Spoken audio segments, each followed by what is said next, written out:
Hey folks, Matt here at the top of the show to give you a quick spoiler warning for the Ruined Abbey of St. Cloud. This is one of the hardback adventures that's going to be released with the Dolmenwood core books. So I just want to give a quick spoiler warning up at the top of the show and let you know that if you really don't want to be spoiled, then maybe this is an episode to skip. We'll be back next week. But for now, let's get on with the show. You're tuned in to the Stingbat Radio Network on FM 101.2 KRPG.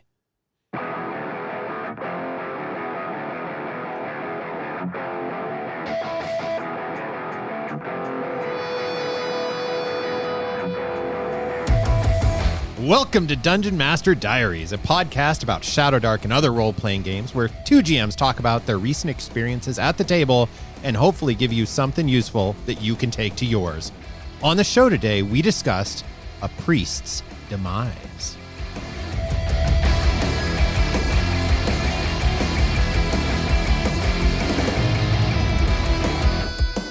Hello again, sages and adventurers. My name is Jody, and with me, as always, is my good friend and GM colleague, Matt. How's it going? Oh, Jody, I'm so happy to be here today. I'm sorry to recount this tale with you, though. A tale of woe and horror again. Today's episode, we're going to focus on our most recent session of Dolmenwood, where Matt is using the Shadowdark rules in the Dolmenwood session, where I lost yet another character, Aubrey. We hardly knew ye. So, Matt, take us to the table. All right, so Jody, I'm not going to do a dramatic reading because I don't want to put you through the pain and anguish of losing yet another character for a second time. So essentially what happened was we had a pretty banner session, and to speed all the way through, this is right at the end of the session, there was a major combat between these two kind of priestly, we call them the battle nuns. And I just want to stop here and say that this was, as a GM, one of the most amazing experiences. This has been a 2.5-year-long campaign, and these two NPCs were mentioned kind of and were off screen for almost the jump of the campaign, almost the first session. You had heard about them, and they loomed large in the players' minds. And then when they finally met them in like session 31 or 32, it started to dawn on the players and their characters that they did not actually like these warriors of the Pleuratine Church. At the end of this session, a large battle takes place between these two sisters of the church and the party. And at the end of it, Jody, your character, Aubrey, ran over to a door to try and heroically block the final and most powerful of these two sisters from exiting this crypt. And in doing so, put yourself in a very dangerous position knowingly.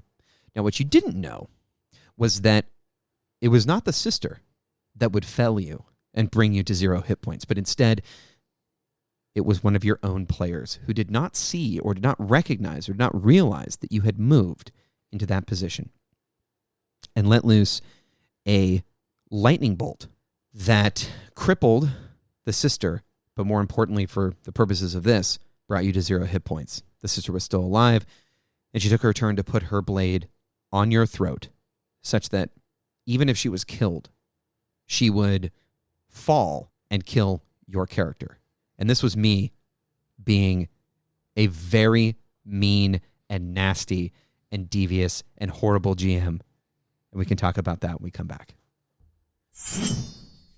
Alrighty, let's gather around the fire and take a moment to pour one out for dear acolyte Aubrey. And his time upon the stage was far too short as Matt laid him low. But as I often like to say, when I'm on the other side of the screen, no, it wasn't Matt. It was darn Sister Marjorie and her evil tome and her misbegotten ways and her, false prophets and all that good stuff. That's who really took Aubrey out. And I do want to say at the top, I'm going to probably give Matt stick throughout the rest of this episode about killing my character again. That no hard feelings on my end. It was a little bit of a harsh death, but the dice told a much better story than we would have if we'd been given free reign. It would have been a story of heroism and grand success Instead, it was a victory at a heavy cost, almost twice. I'm going to prompt you first. There's more to this story. Oh, for sure. So in the room where Aubrey fell to friendly fire of a lightning bolt from our elven mage, who earlier had been like, I'm just going to nuke Aubrey. He's in the way. That's fine. And then later was like, wait, I didn't mean to that time. It's important to note she's playing an elf, and elves in Dolmenwood have very fickle and capricious ways. And so it actually made sense in character and in world for this elf to just see this human and think, extraneous. Yeah, and comedically, she didn't mean to do that the second time. Yes. She was like, no, actually, my character had been watching what Aubrey was doing during the battle, and he had quite a week of time in between of learning some things. But there was another character that had a whole life and death saga that kind of brought us to this moment in the first place, and a fountain, and tell the story a little bit, or as we gather around the fire here, about the dice telling a story. I want to kind of start us off there. All right, so and I told you actually before we started recording, they got one thing wrong, and I'll reveal it on the show live, and you can react to it. So I am using an older version of the Abbey, the old Abbey of St. Cloud, right, which is an adventure that is forthcoming from Necrotic Gnome. And it is a very strange adventure in that there are these two sides of the lower level of this abbey. They form the western and eastern crypts, by and large. And prior to this pitched battle, we were solely in the western crypts for the entirety of our time down underneath the abbey. The players had found themselves in a situation in which there was ostensibly a save or die situation. And by players, I mean one player, and by one player, I mean our esteemed Mossling wizard. And what had happened was your character, Jody, had gone and opened something that only a pious follower of the Plurtine Church would be able to open. And then when our wizard started fussing with it, it did not like that. And I gave him a dex check, failed the dex check, and took some massive damage. And, I like porting over those massive damage rules from 5e, where if you go below 0 and one shot equal to your total hit points, that to me, is that's it. You're basically, and in this case, this was a very powerful enchantment, and so this character was basically turned to ash. Now, there is resurrection magic in the crypts, specifically the western crypts. And that resurrection magic is how the individuals who've been living down here for 100 plus years have been doing so. And it occasionally fails, and you learn some things about it. Without going into too much detail, you guys as players decided to take the ashes of this dead PC and go over to the resurrection pool and attempt to resurrect this character. And this is actually, there's two things here that I want to kind of just say for the record, and I don't know that you know this. First, we played fast and loose with the rules around resurrection. Technically, you have to have kind of sort of a full body in order to do this, but I gave you guys a 1 in 6 chance of it working. And rolled a 6. And that's what you needed. And this was one of those moments of table cheering and everybody excited. And you were really clear about telegraphing, hey, this is what this role is going to be. This is what this is going to require. This is what this is going to look like. And we really were going through it that our this, kind of party glue wizard, he'd kind of been a central hub that everybody likes this guy. And there's some inner party politics. So everybody was really invested. You cast the dice. It was a 6. There was cheering. It was dope. And that's those sacred moments, right, that we gather around the table. Why we play these games is to have those moments when the dice are cast and everybody cheers. And, they put it in freaking Stranger Things. It must be something to it. Yeah. So this is the part that I got wrong. And I literally just completely forgot. I went back and reread the adventure later, which I guess actually is probably not the best thing to do after you run it, because you realize all the stuff you did wrong. And this doesn't cheapen anything, but the resurrection magic is supposed to take place overnight. So it's actually supposed to take like hours of time for the person to be resurrected. Whereas I kind of had it happen instantly within a round or two. And I don't regret that decision. I think it was, I think in the moment and just kind of the vibe of the table, that's what was needed in the moment. And I made the call, and I didn't think anything of it until I think actually 3 days ago when I was just kind of paging back through the adventure. So that said, wonderful moment. I mean, this player had already basically rolled up a new character at this point, and then a 6 comes up on the die. Character is saved. However, there's the potential for strange defects. And so now this character has like physical deformities, right? Because you couldn't gather up all the ash. Yeah. So there's like parts of him that are missing. And so it just kind of plays into that kind of macabre and dark element of Dolmenwood. Skipping forward, you, Jody, lost Aubrey, your priest. And I want to kind of recount what happened here kind of slowly. So we have this situation where you run over the door and there's a lightning bolt cast. You go to 0 hit points. The next thing that happens is on Sister Marjorie's turn, because of some things that your character had said specifically about these two sisters, and the fact that the party was growing, in terms of the way they were treating these two sisters, were just growing and growing in their like disdain and hatred, and it was coming out. She just put her sword directly to your throat. Now, this is an incredibly unsporting thing for me to do in terms of it's a Kobayashi Maru. And I specifically, in the moment, decided this is a no-win scenario. If they can think of a good way to get out of it, great. What was your thought in that moment? I mean, you're saying you have no agency essentially in this moment. You are at 0 hit points. You can roll a 20 and pop back up. That's about it. And your fate is in the other player's hands. Your thoughts? Yeah. Morbid as it may be, enjoyed it. This is not the first time I've had a character in a situation like that, or been on the other side of, hey, the villain is a thinking villain. They have very genuine stakes here, or their life is very much at risk.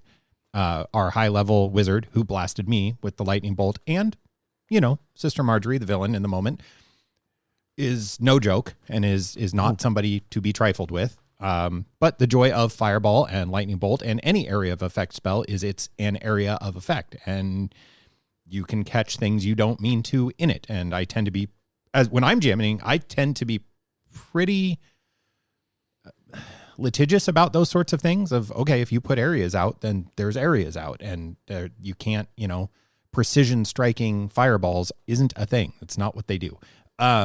So I felt like it was harsh, but it was fair game. You had definitely, the party had been antagonistic towards this person. I didn't realize that I was going to be the focus of her ire. When I ran over there, I thought that maybe some of the other folks would hold her attention a little bit better. But when she turned on Aubrey, and I mean, he was blocking the most immediate exit, that didn't surprise me either.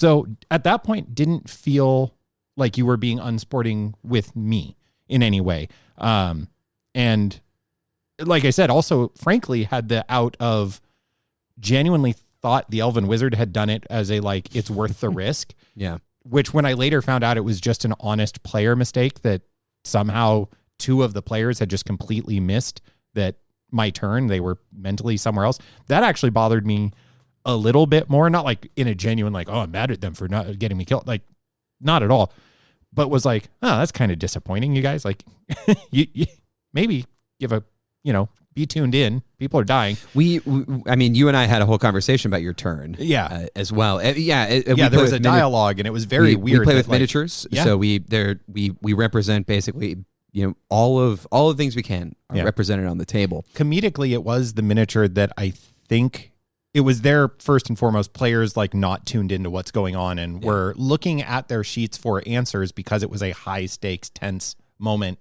before Aubrey went down. And I think that's what happened. But also the miniatures are actually painted to the colors of the church. Mm-hmm. So I think at a glance, they saw my character who shares church not belief structures, but church affiliation, and just saw a little red and white character and went, oh, cool, nuke that one. And it was like, no, that one's me. Please stop shooting. Oh, well, too late now. So yeah, in terms of all of that, and I'll talk a little bit about that, because our conversation afterwards about thinking villains, and this came up in our Sunday monthly dungeon crawl group as well, of, no, when you have intelligent villains that are capable of planning and thinking, have them do that. Have them leverage that. In my Caves of Chaos, I've telegraphed a ton that the hobgoblins use military tactics. The hobgoblins use arms and armor. The hobgoblins lay ambushes. So they know if they go back to that cave network, it's not going to be a cakewalk. The hobgoblins are militaristic, and they will use that to their advantage. Here, you had the comedically evil church person being the most cliche kind of terrible in that negative stereotype of hypocrisy and all those things that can come with it. Sure. So yeah, talk a little bit about that, about playing into the fact that Sister Marjorie had become this very contemptible person towards the party. And the feeling was very shared. Both sides hated each other. One of the best heel turns I have ever pulled off in an RPG. I've never had a party hate an NPC, I think, more. I have had individual characters hate individual NPCs. This is every single person at the table hated this person in this moment. And that created a very interesting, not adversarial relationship between myself and all of you as players, but it created a mood at the table that I thought could inform what things had felt like up until that point for this person, right? And I thought, what is the thing that this person, that this party hates? What would she do in this moment? She is a follower of the Pluralitine Church, which is a kind of facsimile, or it's kind of an analog to the Catholic Church in some ways, and mostly through its saint worship and things. But the church itself is definitely a complex entity in the world. It is not treated as a stereotypically kind of it is in a negative light. You guys certainly don't see it as a positive force, but not everyone who is affiliated with that faction is terrible and evil and acts like this person that you hated. Because of that, I thought, okay, well, this is a very zealous person, and you, or your character, had turned their back on the church in this moment of what the other players don't know, but what you know as a player was a moment of figuring out the capital T truth about the world. Right. And these two nuns walked in, and what they said was, hey, Aubrey, come with us. Right. And we're going to leave these sinners. We're going to lay low these sinners. We're going to take the items for the church that we came to collect. We're going to smite these folks, and we're going to go back and do what we were supposed to do. And he, in no uncertain terms, although, again, different wavelength with the elf, was like, no, we're not doing. Mm-hmm. I'm not into that anymore. I believe in religion, but not what you're doing. Mm-hmm. And then turned to her and was like, get him. And she turned invisible instead of blasting him. And from there, I should have known. The clock was ticking. I want to talk a little bit more about these battle nuns and these factions, though, because you have said many times before that you really love faction play. Mm-hmm. And it's interesting to me as a GM, when I'm GMing, I want church and religion to always be a part of the world. Do you see the group's disdain for the church as player-centric or world-centric, if you know what I mean? Is this coming from the players themselves, or is it because of the role-playing we've done and what we've seen of Dolmenwood? Where do you think that lands? And did that in any way factor into leaning into this moment of having this, thinking villain do something reprehensible that we really don't see much? Like, I hadn't seen you do this in a long time where you set the stakes this high. Yeah, so this decision that she made was largely based on the fact that this would inflict the most pain on the people who had wronged her and who didn't believe in what she thought was real and true about the world. And then the other reason was that she figured, I don't want to let Aubrey live a life that is a lie. Mm-hmm. I have an opportunity to end his life and to bring him into the realm of the afterlife, where he will be saved. That was, I didn't say that, and this is the first time I've ever told you why she made that decision, but that was why. And I don't need to tell the players that. I don't need, but no. I think you leave it unsaid for a lot of reasons, but that was why. And I think one of the things about that is hard about putting religion into games in general, right? And into any role-playing game, but especially a fantasy role-playing game.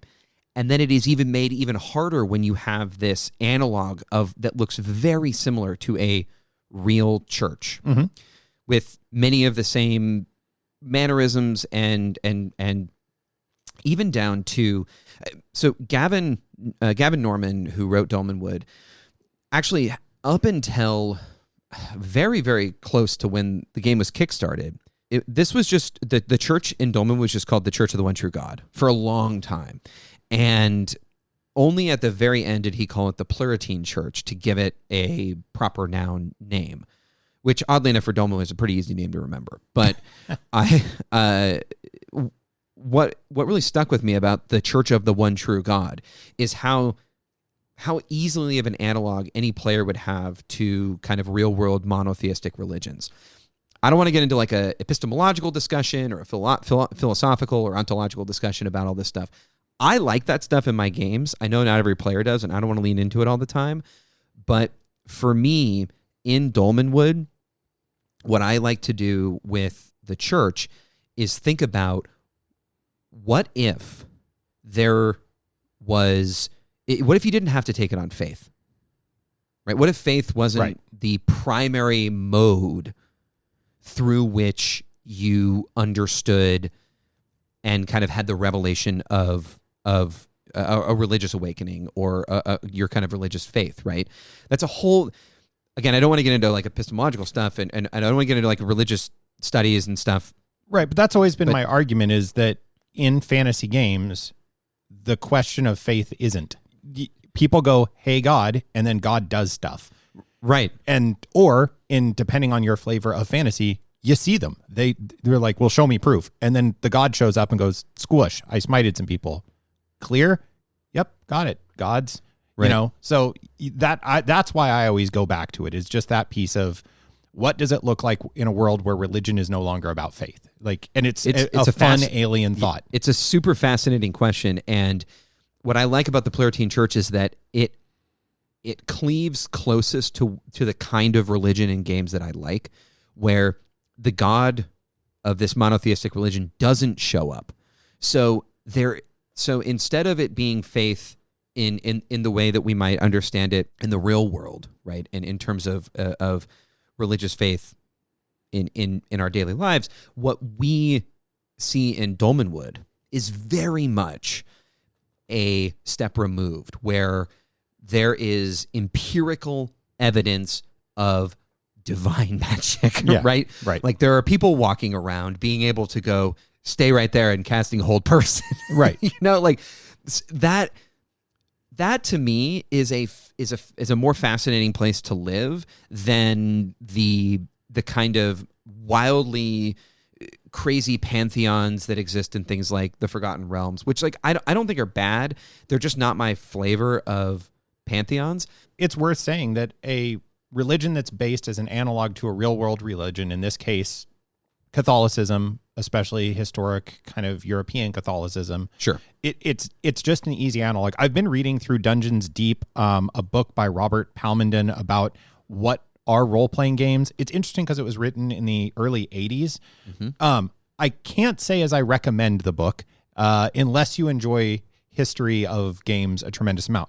However, in the closing chapters, he has a whole chapter on religions, and it's interesting because I finished the book last night at time of recording, and literally this is one of the closing chapters, is your pantheon, and he talks pretty intelligently about these different approaches and pointing out their benefits and flaws. And what you're saying about the Pluralitine Church in Dolmenwood and its analogs and its realities and all the benefits therein is exactly what played out in front of us, And I will own as my own sharing. I think part of the reason I wasn't surprised by this moment it sucked. I didn't want Aubrey to die. A lot of cool stuff had just happened to this little dude. Yeah. And was kind of a fun character to play. That I was raised Catholic, and no judgment there. I'm no longer practicing, but all of those complexities of that style of religion were real clear to me. And so it was very easy for me to jump into that character and go, okay, it's a complex world and things are happening. And yeah, when I turn my back on this organization, she's going to have some feelings about it. They're not going to just let this slide. It ain't right like that. So, I think all of that played out in a really interesting way. So you made the decision to put the knife to my throat, my character's throat. As I said, we haven't seen you do that, or that I recall, in quite some time. I missed the session with the vampire interaction between our thief, and it sounds like that might have been one where it was this is a real pickle you've gotten yourself into. That was the player getting themselves very much into a bad situation and knowing it. So talk about, as a GM, making the call to create a Kobayashi Maru, to use the phrase, a no-win situation, and knowing you're doing that. Like, in the moment, you were very clear about it, that she's across the room. You all have held yourselves across the room. This is the initiative order. This is when she's going to go. I'd already rolled my one and only round of roll a 20 and get up or not. So I had one round and then, slip off this mortal coil. And I think there were two players that were going to go before that happened. Playing hard as a GM. No-win situation. Yeah. Thoughts? Yeah, so two things. First, there hadn't been an opportunity to do this in a long time, number one. Number two, and I guess I'll just say it, like, our group needed a kick in the ass, because we had some situations where players were being very conservative in a way that it's fine to play conservatively. You can't both play your character and the situation in a conservative way and constantly get away with it, because somebody's going to take advantage of it. And this Kobayashi Maru, or this situation that I put you guys in, was essentially, you have to solve for two things. First, you know that if it comes back around to Aubrey's turn, he's dead. Number two, you know that if you approach Sister Marjorie without doing anything, she's just going to stick her. She had basically held her turn so that she could basically just stick the sword into your neck. If you attack her in a way that doesn't move her in some way, or doesn't create some sort of method of changing the way that she would fall, she's going to fall with her sword into your throat. Now, I want to be very clear. There was a method for bringing you back to life, that at the very least, if you were killed, it wasn't the absolute end of your character. I don't know that I would have done this if that failsafe wasn't available. Not a for sure failsafe, as we found out. So I thought that there had been, you guys had a series of pretty big wins. You'd had some great die rolls. You'd had some really great interactions. And I'm not going to make players pay for good die rolls, but you had also been treating these people who had hired you to do a job really poorly, and then didn't want, and then many of the player characters didn't want to engage in the fight. They were hanging back. They were trying not to get up into the fight. And these are characters with they're level 6 and 7 with 40 something hit points. Yep. And I did feel like in that moment that there was an opportunity to create drama, and also to create a situation where, oh, look, if it isn't the consequences of my decisions kind of a thing, right? And I do that stuff very rarely, as you said. And I think that every GM needs to be careful about doing this, because then it can turn into an adversarial relationship. But I feel like throughout this situation that I was pretty clear about the stakes here, checking in, here's what's going on. And none of this to me felt like anyone around the table except for where Aubrey was on the map. Nothing was unclear about the stakes as the stakes got higher and higher and higher. I don't know. That's kind of where I was coming from. I think it was more about creating drama than it was about, quote unquote, like teaching the players a lesson, which is not what it was about. But it was about, you guys are playing conservatively and she's going to take advantage of this. Right. And that's going to reflect on the players because it's the players making those decisions. And also from my side of the recipient of this hard turn that came immediately after this celebration of restoring this character who did get nailed by kind of a fickle turn of fate. Yeah. That, didn't check for a trap, didn't notice that, like, hey, this is a holy object and your holy character was the one interacting with the holy object, doesn't give you carte blanche to then do the same in a temple to the god that this, to a degree, priest is aligned to. Like, just really kind of a thoughtless poke the button and find out moment. And then we had this great moment of celebration and this really hard moment. But also this NPC had fought with us in multiple battles building up to this, so had a clear understanding of how people do things. And I will say, as a player, I don't know how many of our others listen, but I actually agree that there had been a trend toward hyper careful and safe play. When you say conservative play, that's what we're seeing, is really being careful about any amount of harm, to the point that, as you mentioned, we have high level characters with 40 plus hit points who are avoiding getting into combat or are staying in the back when we have second and third level characters also in the same group with them. Hey, you have to put yourself out there or you're going to put somebody else in harm's way. And that was the case. That was another reason I was very okay with it as being a player at the table.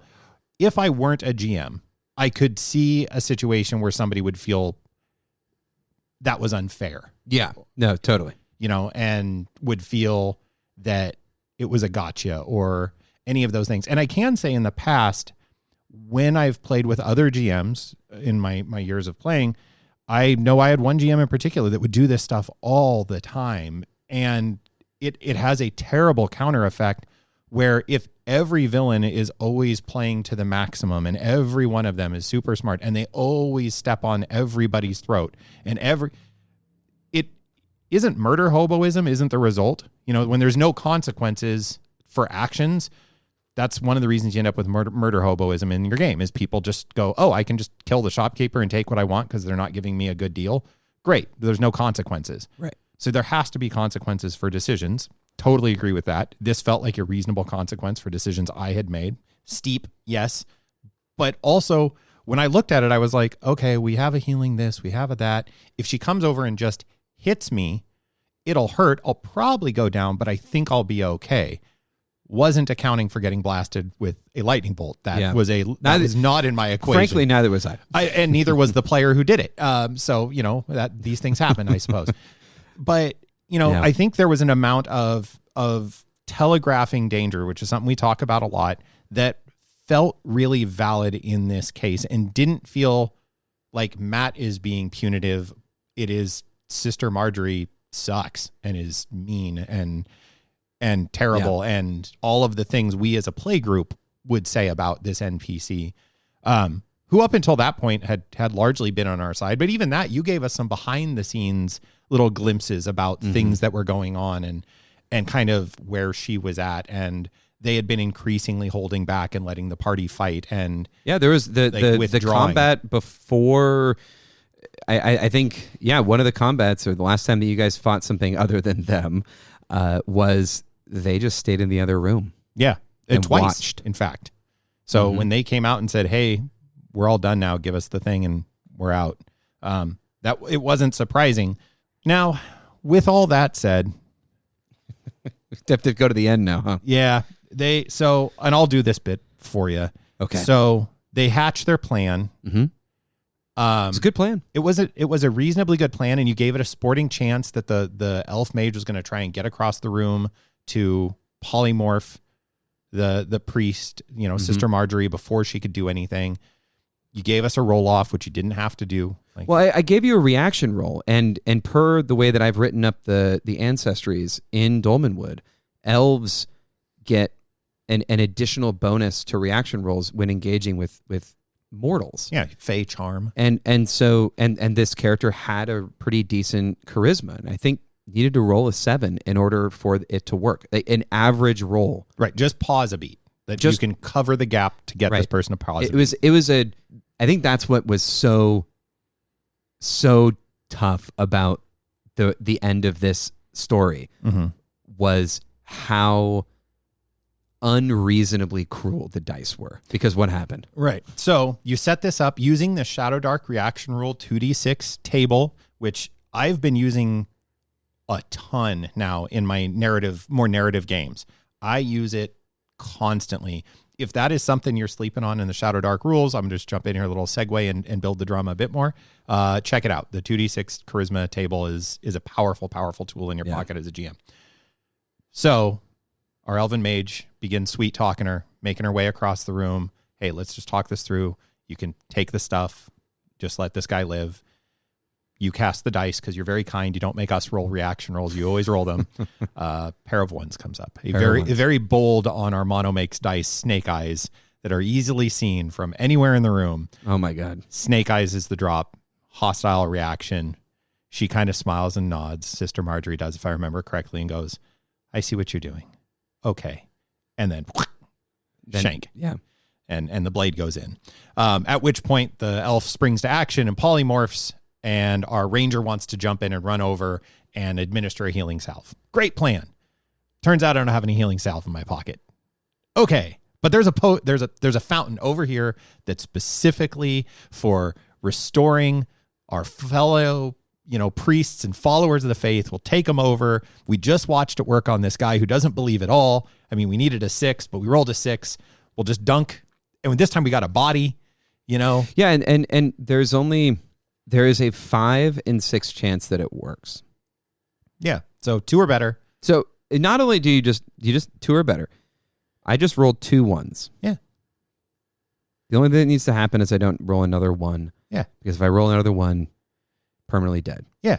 And in classic wargaming fashion, if you say anything but a 1, yeah, there's only one result on the dice. Yeah. And Matt cast the dice. They tumbled out in front of everybody.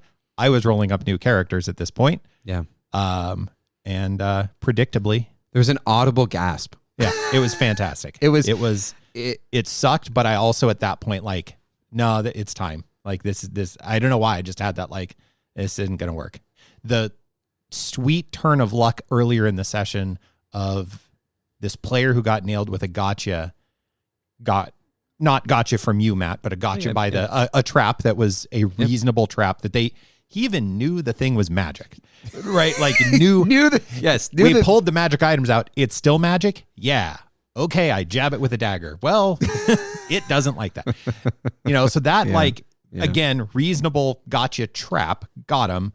And we get this comeback and then it should work here, but the dice just evened themselves right back out. And a pair of 1s followed by another 1 said it's this character's chance to BART the stage. It was interesting. You gave me, and we've talked about this recently, about a moment to share something. Mm-hmm. And I said, no, no, you don't get anything. I'm curious if you know why I did that. I think there's a story reason, and I don't want to get into all of, any more of the let me tell you about our D&D game than we already do here on Dungeon Master Diaries. Again, the premise of the show. Yeah. But what I think it was a desire to, maybe I just don't know. You had learned so many things that I think you just want to keep them close to your chest. Yeah, there was a little bit, and maybe it was, but I literally at that point, because of all the stuff that had happened in the interceding week, because we'd sent a couple of emails about hey, I have this question, and this character's had this religious revelation in this moment in the earlier session. I didn't know what to say that wouldn't be telegraphing information to the party. Yeah. And I was real candid with my fellow players. They were like, oh man, it was really sweet. The next day, because you always send an email after the session, and a couple different people, because I saw one of the player who killed me actually came to crash it at our place that night. And that was funny because she and I ended up chatting about it, and she was like, man, how are you doing? And then the next day, the other wizard who had been miraculously restored by the fountain, he came by to pick up a table that we're using for our game room. And both of them were like, oh, are you doing okay? And I'm like, yeah, I'm actually mostly bummed that I don't get to tell you all what Aubrey knew. I'm like, what? And I'm like, yeah, he figured some stuff out. And they're like, stuff for him or stuff in the world? I'm like, yeah, I can't tell you, so you can kind of do the math. And they were like, oh man. And when he died, I was like, that's where he's at right now. So even as he is slipping off his mortal coil and going into whatever the afterlife looks like for him now, I don't know what to say that isn't like oversharing to the party or even where he'd be. Like, man, it's just a really weird and interesting, going back to that earlier, theological conversation. And he had seen some capital T truths, and the veil had been pulled back a little bit for him. I was like, I just don't know. And I was like, yeah, I don't know. I'm going to start rolling up my new character because I just don't know. And then the dice were yet again kind, and the new character started coming together as I was rolling through things, and suddenly got up. This elf character came to my page that literally is named Lament of Bones Broken. And I was like, a guy lamenting loss feels like the right character. And off he went, because the elves have these wonderful names. So yeah, it was interesting that in that moment of things playing out in the way they did, it was just a void. And I thought it was really neat.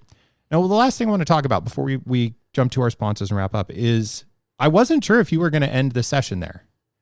Like because we were getting late at that point. I think we had about half an hour, I think, of time in our window left. We usually have like a half an hour loosey-goosey endy window is how I think of it.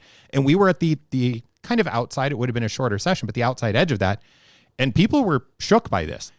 And you elected to press forward and did a time jump of taking us back to our hometown, because the party was like, we out. We're done here. We're going to leave. Why?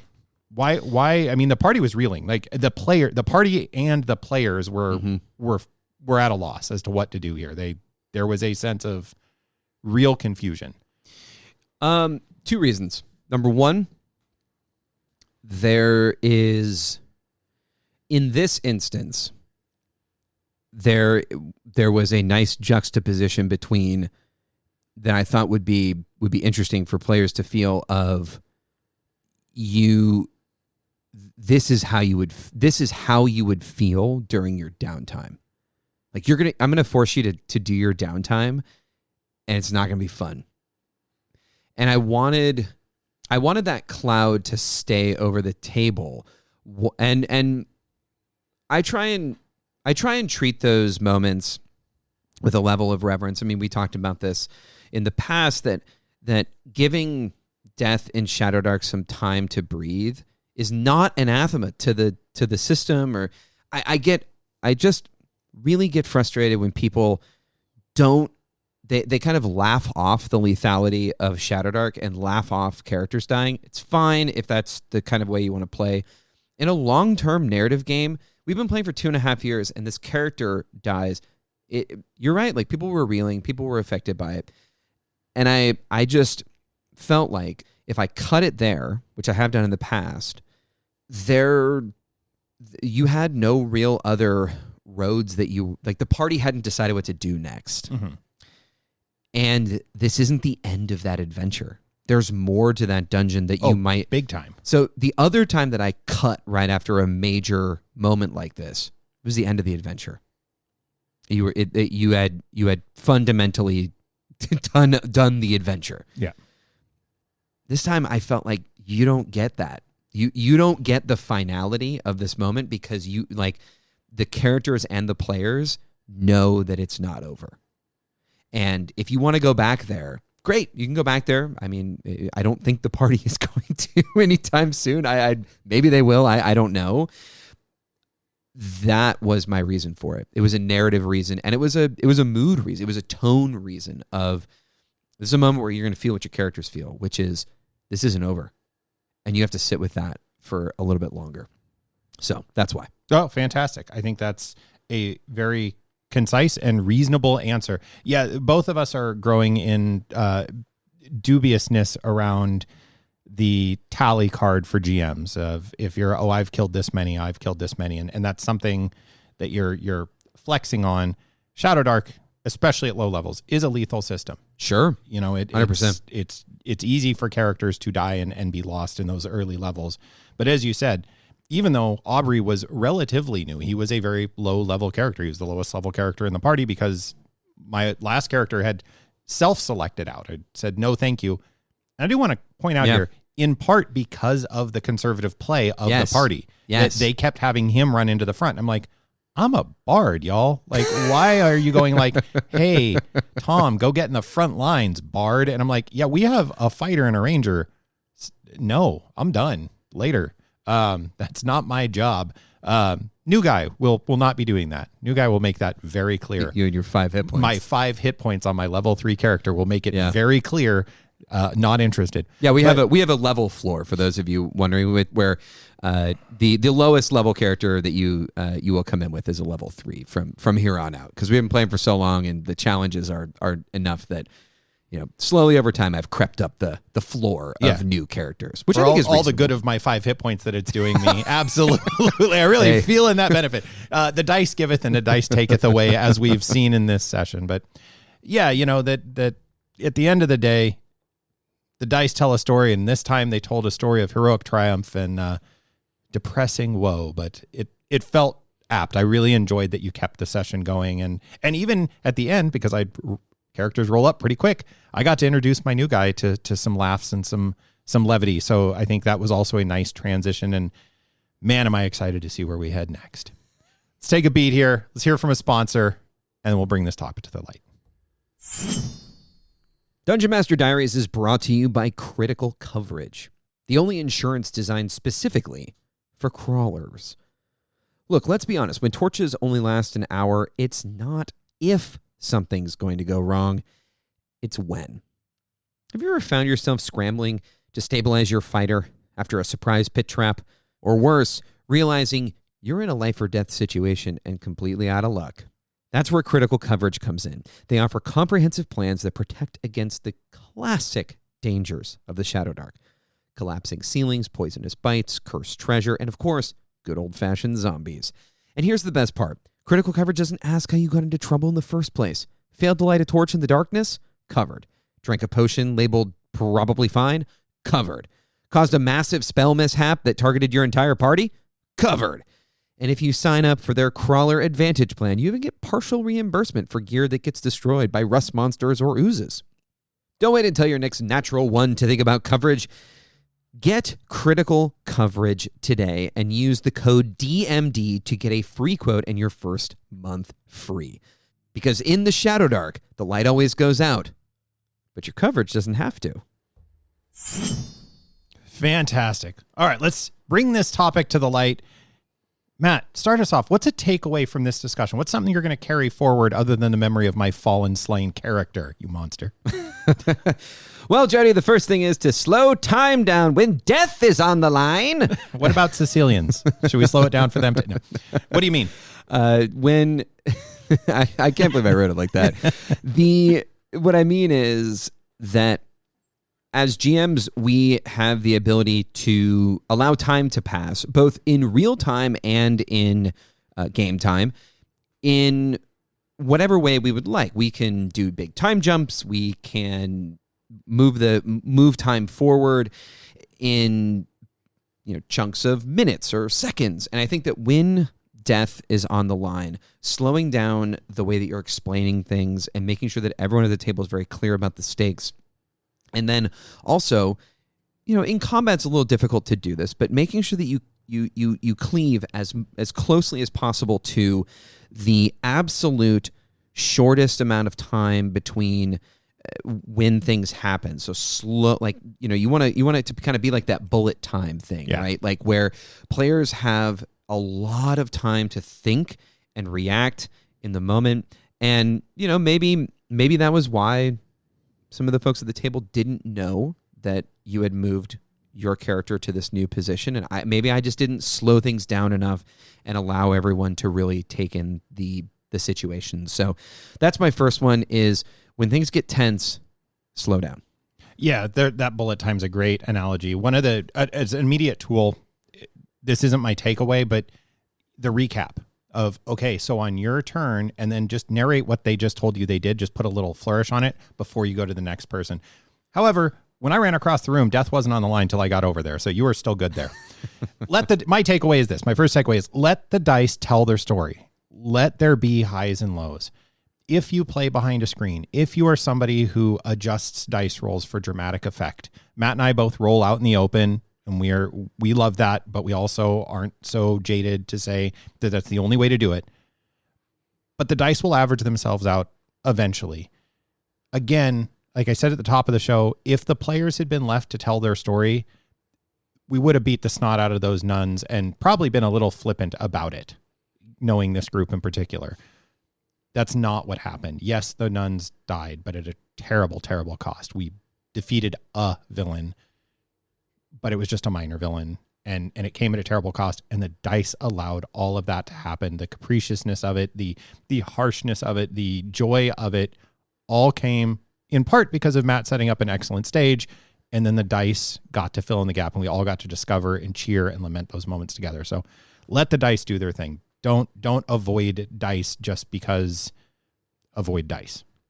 All right, my second and final one is lethality is there to create the stakes necessary to tell a good story. It is not there as a scorecard, or I think you put it aptly, Jody, in our discussion. I think all too often this can lead, especially for folks who are coming from 5th edition, the lethality of Shadow Dark can be a deterrent because there is a feeling that if characters are expendable and they're just going to die all the time, why would I even care about this character? I think we've talked about this in the past, and it drives me bananas. Lethality should be a consequence, not a goal. And that's all I want to say about that, because it is, when it is a consequence, it is a gut punch to players. I have felt it, and it's not always a gut punch to make you feel stupid or like you made the wrong decision. Sometimes it's just a really good story beat. I'm going to echo some of what you just said in my closeout takeaway from this one. Player choice should have consequences, but those consequences have to be clear, and ideally are clear up front. Matt and I have talked a bunch about, we're teachers.